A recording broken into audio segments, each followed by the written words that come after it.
الرحيم نحمده ونصلي على رسوله الكريم أما بعد.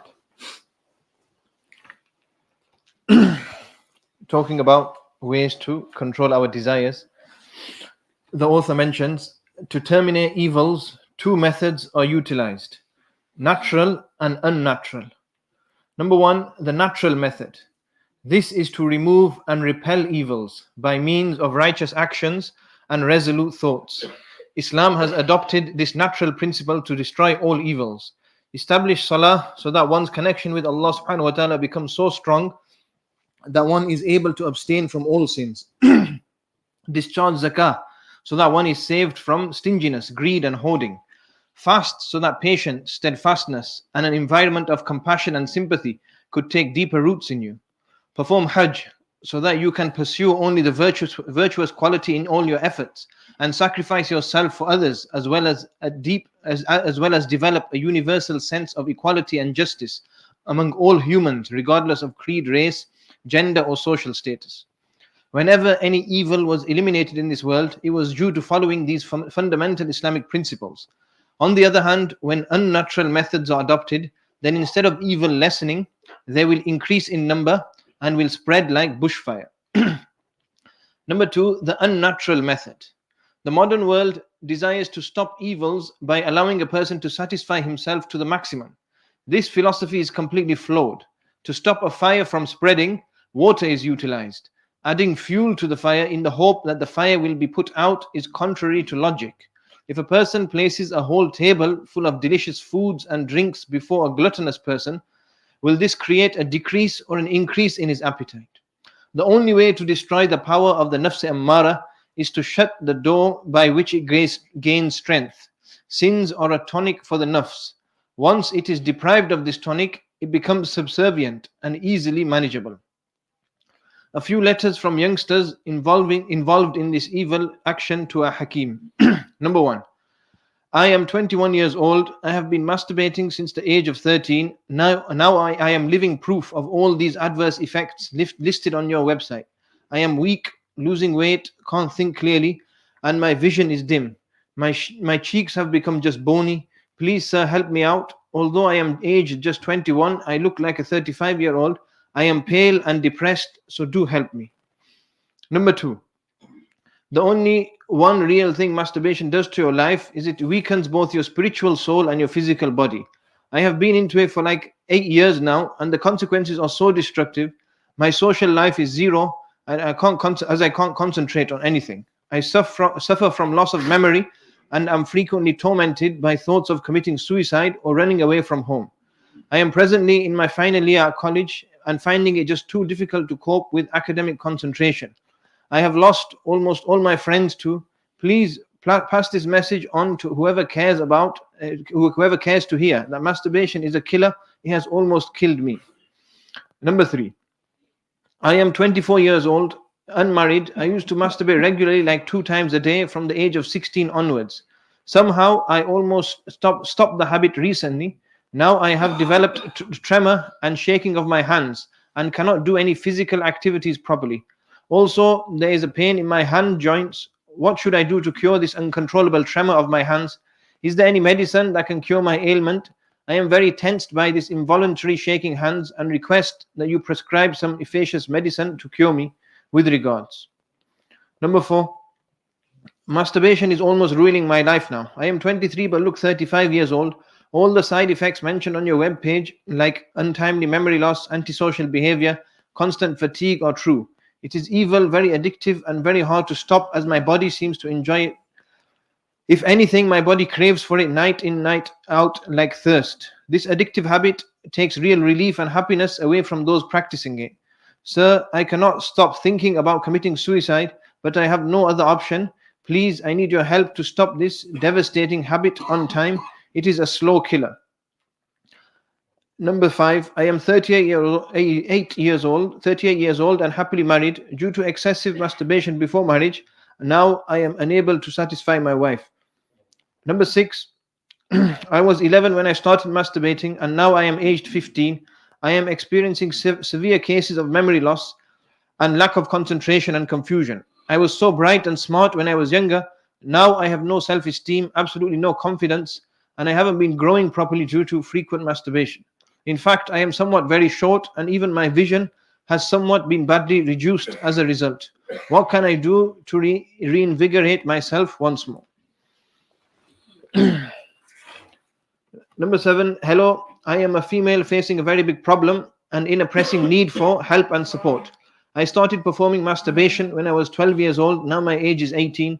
This practice has brought me a lot of problems. It has affected the development of my brain and made me suffer from amnesia.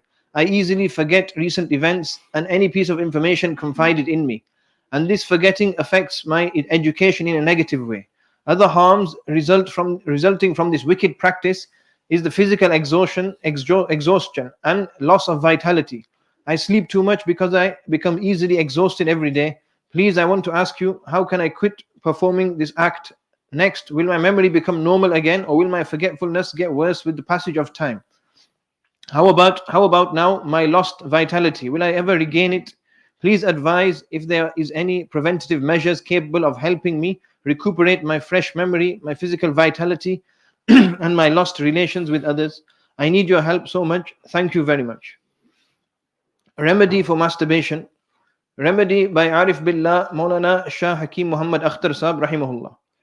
Number 1, the primary cure for ridding oneself of any evil is one's self-determination. Without one's firm determination, there is no cure. Whenever one's nafs tries to involve a person in this particular sin, fight it off as if a person were to fight off an enemy. This is after their life, an enemy that is after their life. Similarly, one should be as determined to save one's iman as they would be to save one's own life. They should be so determined that they must be willing to give up their life but not commit this sin. The day a person has this type of determination, this evil habit will be defeated for good. Also, one should try as much as possible not to be in seclusion. Number 2, one should ponder over this, that Rasulullah sallallahu alaihi wasallam is reported to have said something to the effect that one who masturbates is accursed. Number 3, ponder over the shame that one would feel on the day of judgment when this person will be raised and their hand will be pregnant in front of Allah and His Messenger sallallahu alaihi wasallam. Number 4, ponder over all the harms mentioned in the earlier section. Number 5, realize that this debasing act only amounts to a short-lived pleasure. Number 6, Allah is watching us all the time. Meditate over the fact that Allah subhanahu wa ta'ala is watching us all the time. Number 7, this evil habit is due to the curse of lustful glances. Therefore, one should not view any pornographic material and not even go close to pictures in the newspaper, on the internet, cable, television, VCR, DVD, to such an extent that one should even start avoiding emails. Otherwise, random thoughts will come into one's mind and will cause heat to develop in one's body, leading the person to ultimately masturbate. Number 8, one should not remain alone, rather be amongst pious friends. Number 9, one should be concerned to stay in the company of the righteous, under the condition that they inform the righteous person of their pestering predicament and implement the instructions from the righteous person. Number 10, to consult one's spiritual guide and stipulate a financial penalty, such that one feels pain in their heart. This penalty should be in the form of charity. It shows the expertise of the spiritual guide. One should also feel remorse as to how sad their spiritual guide would be. Number 11, one should be willing to give up one's life but not commit any sins. This state of being can only be adopted by being in the company of righteous people. Therefore, adopt the company of the righteous. Number 12, guard one's gaze and watch over one's heart, because mere consultation with one's spiritual guide and litanies and the company of the righteous is not sufficient. Therefore, one should implement all the pieces of advice one receives from their spiritual guide regarding guarding one's gaze and when watching over one's heart. Number 30, if perchance a person happens to fall prey to this accursed act, then each time a minimum of 20 nafil prayers should be prayed, or such a large amount of charity should be given, such that it becomes burdensome on one's nafs. Homosexuality. Allah subhanahu wa ta'ala has created man as the best of his creation. Shaitan is his open enemy. He wants to debase human beings and destroy their lofty status. He attempts to lead man astray by allowing him to do such demeaning acts which will actually destroy him physically, spiritually and mentally. The desires and urges in men and women have been regulated so that they can be fulfilled and remain within bounds. Today, an effort is being made to promote the acceptance of homosexuality in media, schools, workplaces, and many more. The way these actions are painted are causing many of the youngsters to change their stance on these issues. Remember why the nation of Lut alayhi salam was destroyed. Allah subhanahu wa ta'ala mentions the incident in many places in the Quran. At one place he says, and we also sent Lut. Behold, he said to his people, do you do what is shameful even though you see that it, meaning see that it is wrong? Would you really approach men in your lusts rather than women?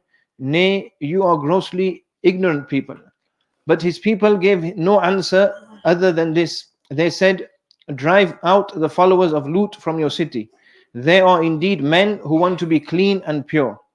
But we saved him and his family except his wife. We destined her to be of those who lagged behind, and we rained down on them a shower of stones, and evil was the shower on those who were admonished but failed to heed. Surah An-Naml. And yet another place Allah subhanahu wa ta'ala says, do you approach the males of humanity, leaving the women Allah subhanahu wa ta'ala has created for you, but you are a people who transgress. Surah Ash-Shu'ara. History of homosexuality. This action is not only a sexual perversion but also a satanic evil.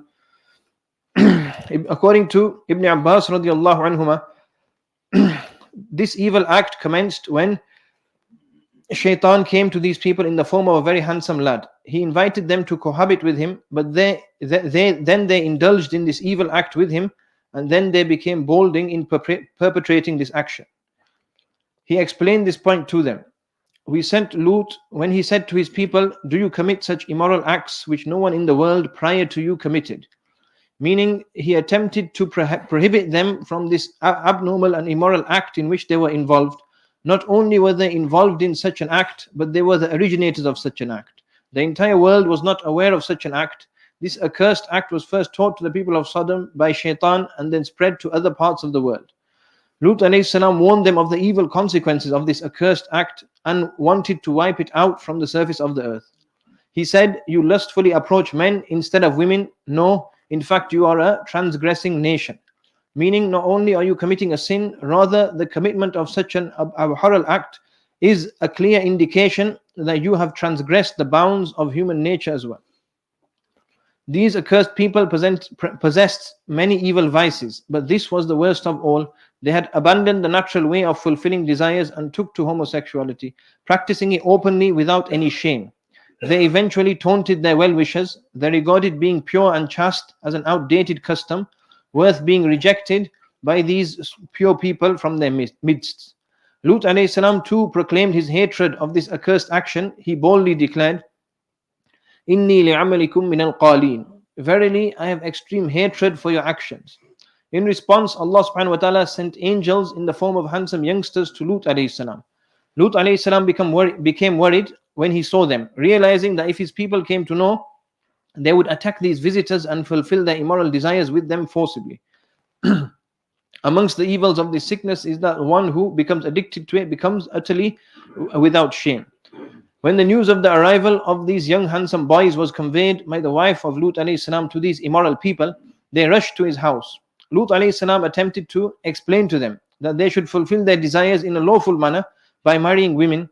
However, they remarked, you definitely know that we have no need for your daughters, meaning the women of the village. You know what we want. Lut alayhi salam became perturbed and uttered, if only I had the power to suppress you, or I could take refuge by a powerful support. When the angels witnessed this, they exposed their true nature and reassured him by saying, O Lut, indeed we are messengers of your sustainer. Therefore they will never reach you. O Lut, indeed we are messengers of your Lord. Therefore they will never reach you. The last words suggest that the attackers intended to eliminate Lut alayhi salam to get at his guests. But as the men approached in the heat of their unnatural lust, or perhaps tried to force their way in, the angels took away their sight. When these people ran away with fear, the angels said to Lut alayhi salam, so set out with your family during a portion of the night, and let not any among you look back, except your wife. Indeed, she will be struck by that which strikes them. Indeed, their appointment is for the morning. Isn't the morning near? Lut alayhi salam immediately left with the believing people. As soon as dawn arrived, Such a punishment engulfed these people, which has since stood as a historical warning to future generations. Jibreel alayhi salam raised the land on which they were. They were taken up and then flung down. How? Well, a rain of stones which with each person's name engraved on them poured down incessantly.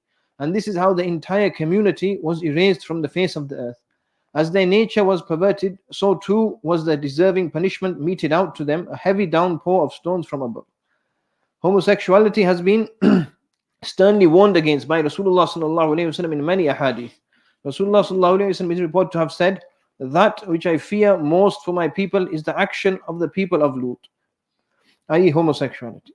Ibn Sirin rahimahullah said, "There is no animal besides the swine and the donkey which commits the action of the people of Lut." The wrath of Allah subhanahu wa ta'ala. Rasulullah sallallahu alayhi wasallam is reported to have said, Allah subhanahu wa ta'ala does not look at a man who goes to a man or a woman from behind. The curse of Allah subhanahu wa ta'ala. Rasulullah sallallahu alayhi wasallam is reported to have said, accursed is the one who does the action of the people of Lut. Rasulullah sallallahu alayhi wasallam mentioned 7 groups of people who are cursed by Allah subhanahu wa ta'ala. They only cursed once. However, when it came to homosexuals, Rasulullah sallallahu alayhi wasallam repeated thrice. Allah cursed the one who does the action of the people of Lut alayhi salam. Homosexuality thwarts divine blessings. Rasulullah sallallahu alayhi wasallam is reported to have said, when the non-Muslims are oppressed, then the kingdom will become the kingdom of the enemy, meaning they will gain victory over the Muslims. When fornication abounds, the number of prisoners will also increase, meaning Muslims will be taken as prisoners by the unbelievers. When homosexuality becomes rampant in a community, Allah subhanahu wa ta'ala will raise his hand from the creation. He will not care in which valley they are destroyed. He will raise his help from the creation. He will not care in which valley they are destroyed. Homosexuality causes a person to be in the anger of Allah subhanahu wa ta'ala. Rasulullah sallallahu alayhi wa sallam is reported to have said, 4 groups of people pass the morning in the anger of Allah and pass the evening in the wrath of Allah. Those men who imitate women, those women who imitate men, those who fulfill their desires with animals, and those men who fulfill their desires with other men. Severe punishments in this world. Rasulullah sallallahu alayhi wa sallam said, when my ummah starts doing 5 actions, destruction will befall them.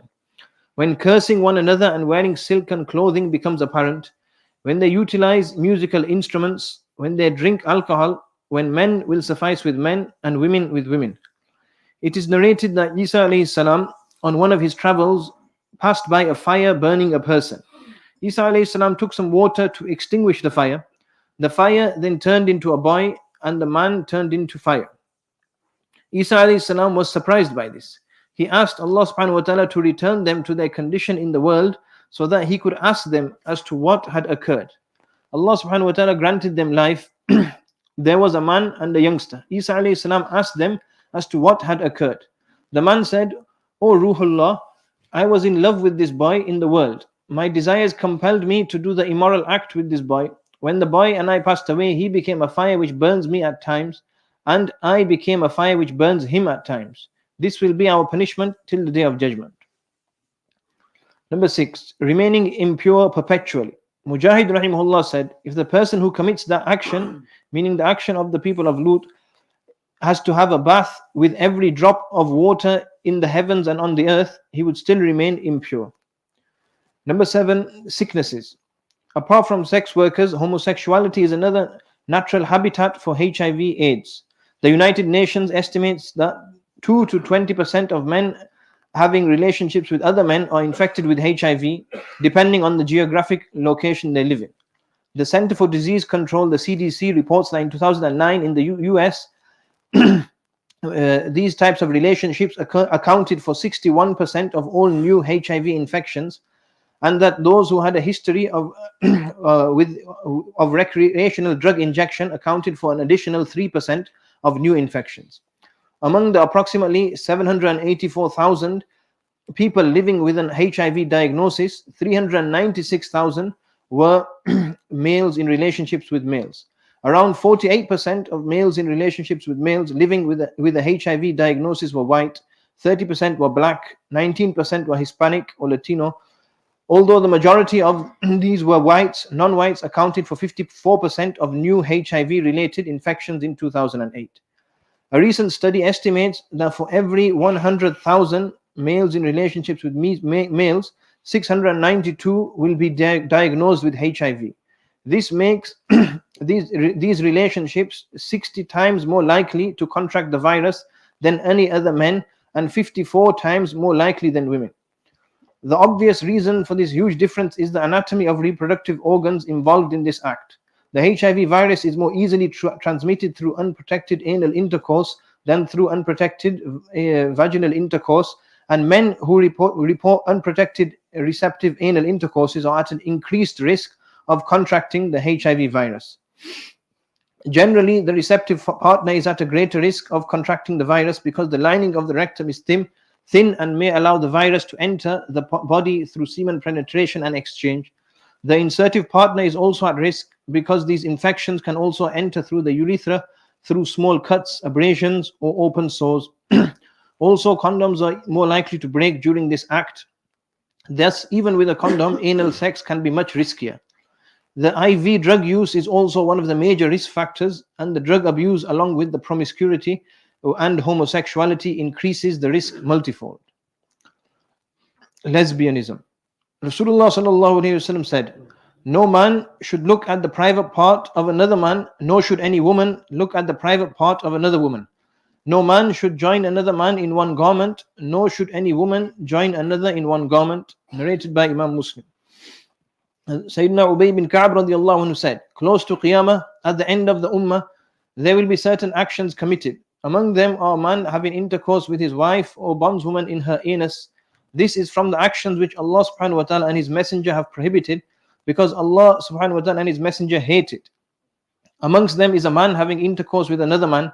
This is from the actions which Allah and His Messenger have prohibited, because Allah and His Messenger hate it. Amongst them is a woman having intercourse with another woman. As long as they remain on this, their salah will not be accepted until they sincerely repent to Allah." The narration says, "I asked Ubay, what is sincere repentance?" He answered, "I asked Rasulullah sallallahu alaihi wasallam regarding this, and he said, excessive sorrow of the sin committed, followed by seeking forgiveness from Allah subhanahu wa ta'ala, then ending with a solemn vow never to return to it." Rasulullah sallallahu alaihi wasallam said, "When a man fulfills his desires with another man, both are fornicators. When a woman fulfills her desires with another woman, both are fornicators." Rasulullah sallallahu alaihi wasallam has also said, "Lesbianism by women is adultery between them." Allah subhanahu wa ta'ala will not accept the testimony of La ilaha illallah from three groups of people: homosexuals, lesbians, and an oppressive ruler. Narrated by Imam Tabrani. Two women who had learned the Quran came to Ja'far bin Muhammad bin Ali radiallahu anhu and asked him, "Do you find women loving other women prohibited in the Quran?" He replied, "Yes. They are the ones who are found during the time of Tubba, and they are the people of the well." Meaning mention is made in the Quran that they were destroyed. 70 jilbabs, meaning 70 outer coverings of fire, a dress of fire, a girdle of fire, a crown of fire, and 2 socks of fire will be cut for them. Over this will be a thick, firm, coarse cloth of fire. Ja'far radiallahu anhu said, "Teach this to your women." Abu Hamza asked Muhammad bin Ali radiallahu anhu, "Did Allah subhanahu wa ta'ala punish the women of the nation of Lut alayhi salam due to the actions of their men?" He replied, "Allah subhanahu wa ta'ala is more just than that. Men fulfill their desires with men, and women fulfill their desires with women." The three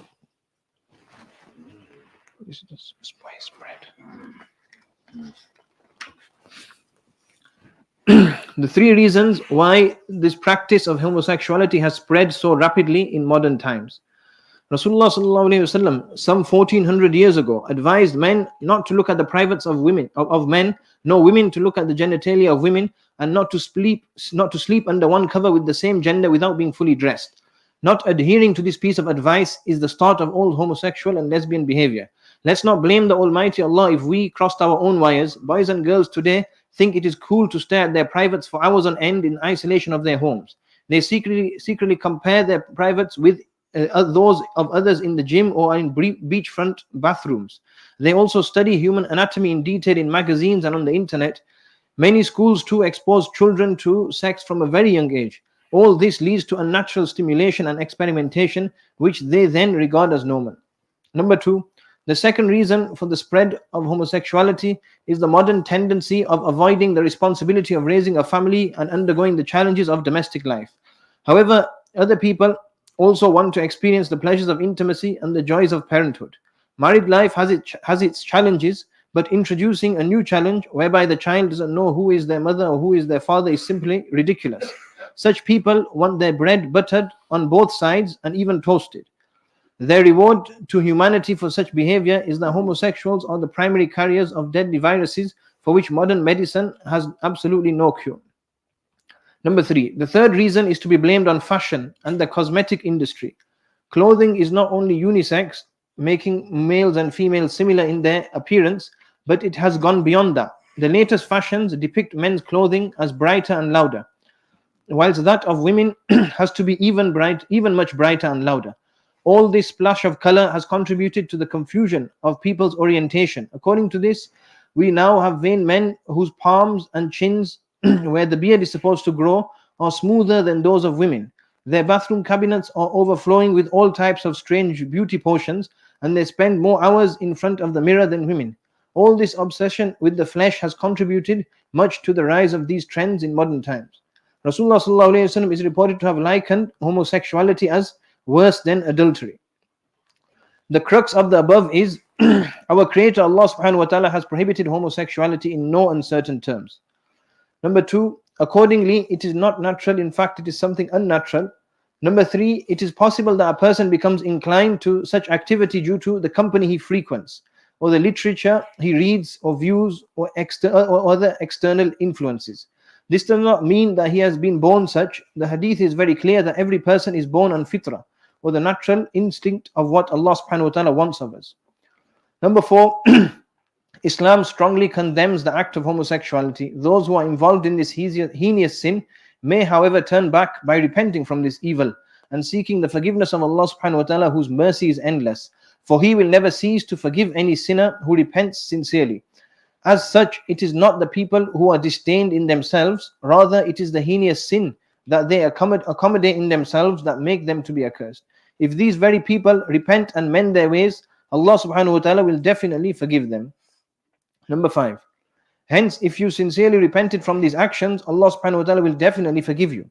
You should now resolve never to displease Him in any way or get back into this evil practice.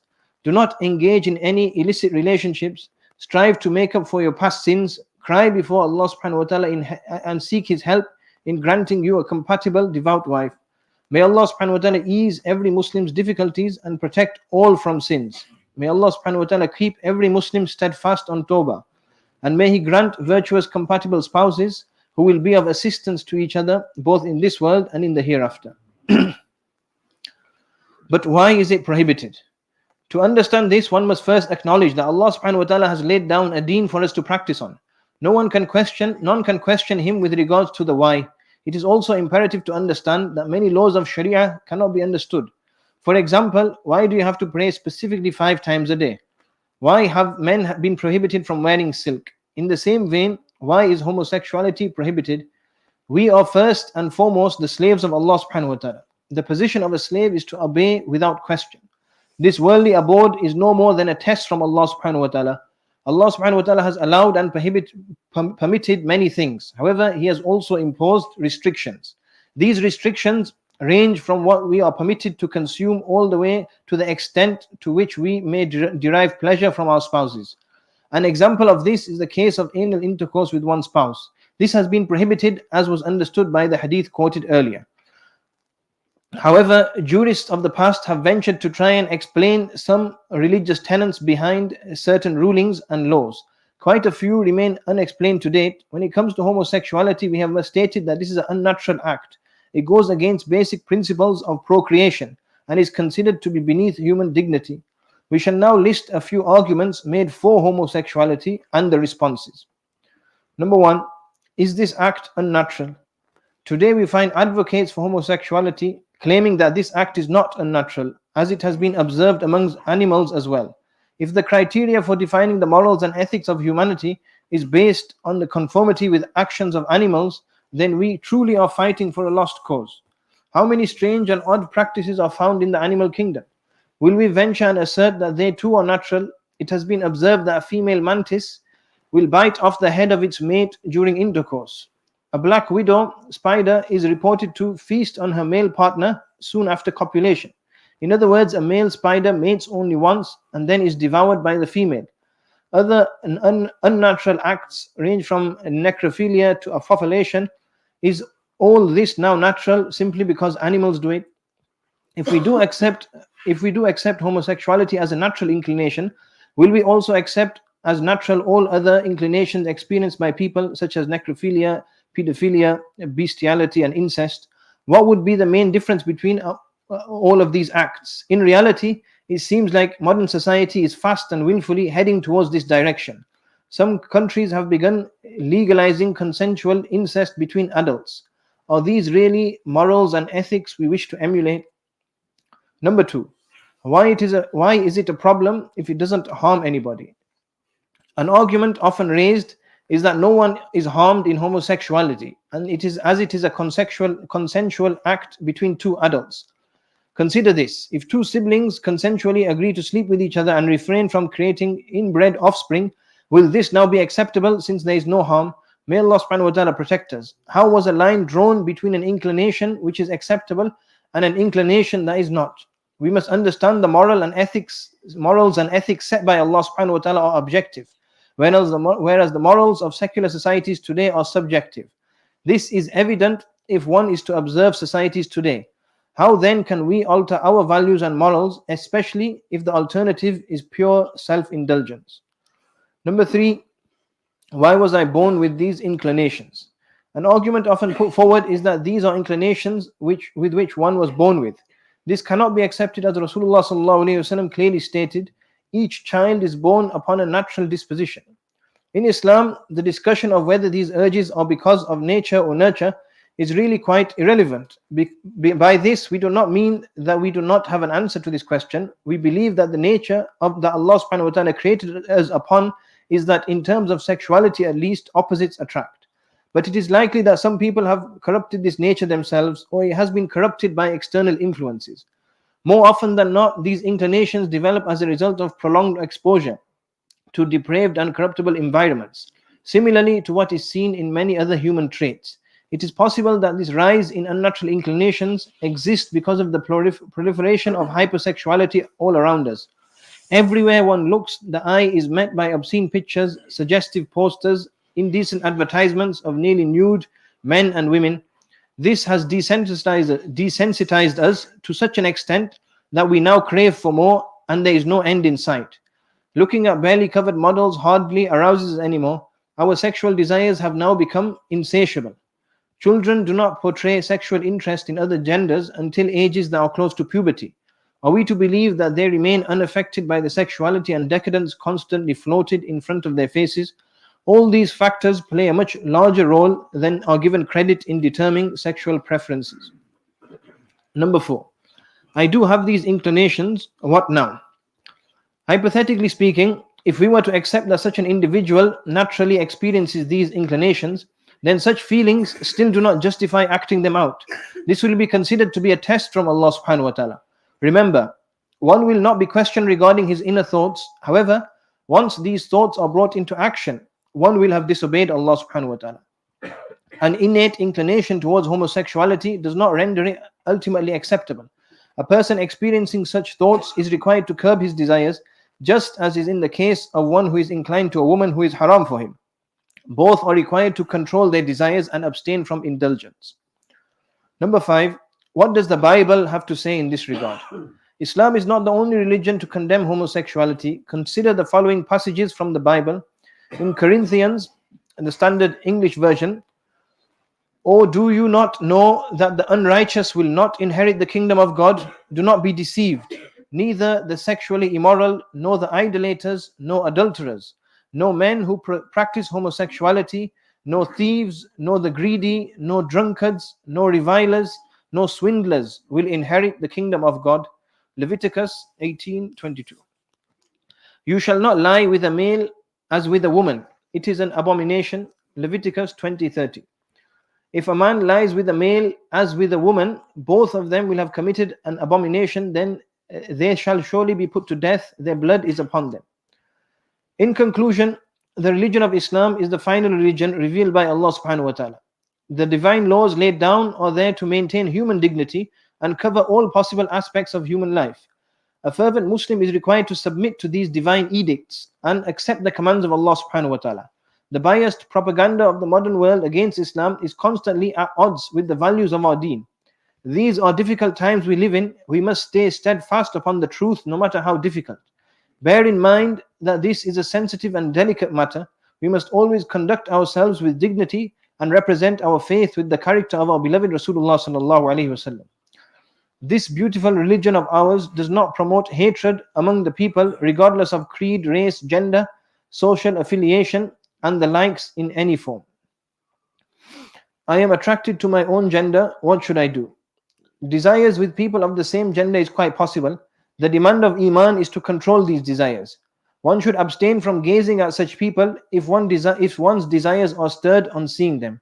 A person once wrote to Maulana Ashraf Ali Thanwi rahimahullah saying, Shaykh, when gazing at handsome lads, a fire of desire is kindled within my heart.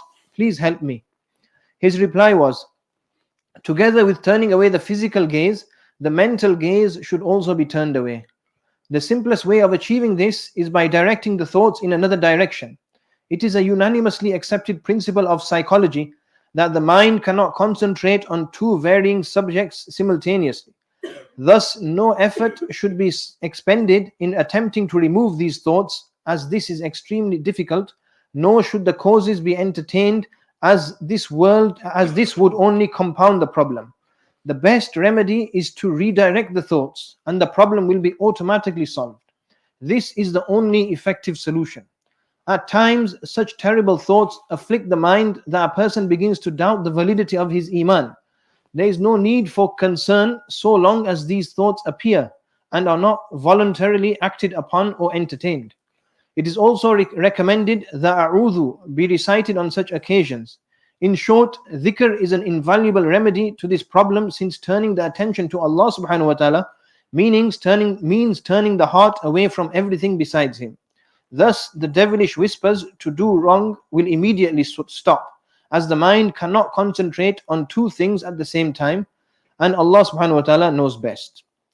The following question was posed to a Darul Ifta. Hereunder is the question and the answer given.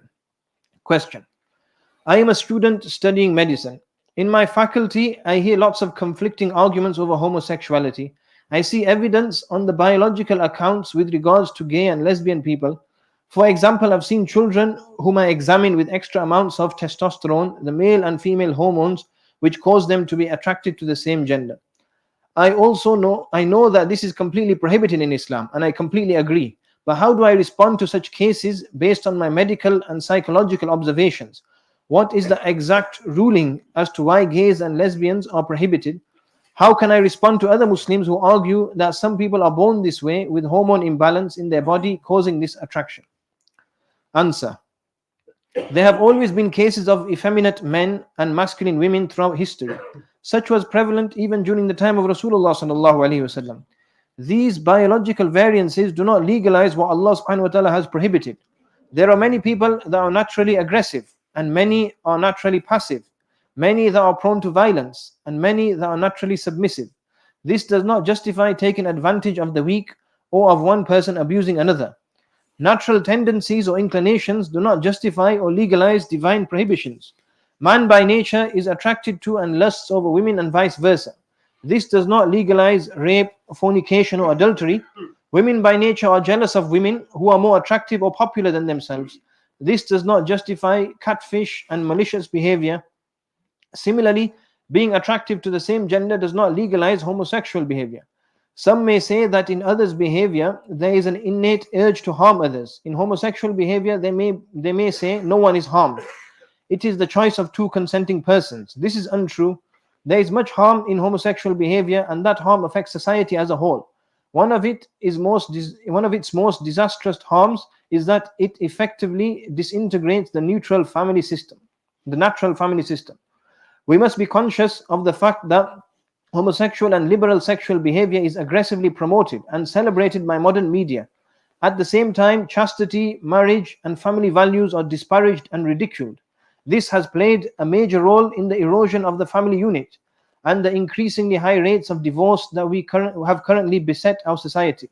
The loss of the values and stability that a good family home provides, with the discipline of the father and the compassion of the mother, coupled with the negative impact of the media, has led to the multiplication of mentally deranged individuals, something unheard of until now, in virtually each society. Millions of youth now suffer from depression. Thousands, if not millions, do not know if they are males or females or something else.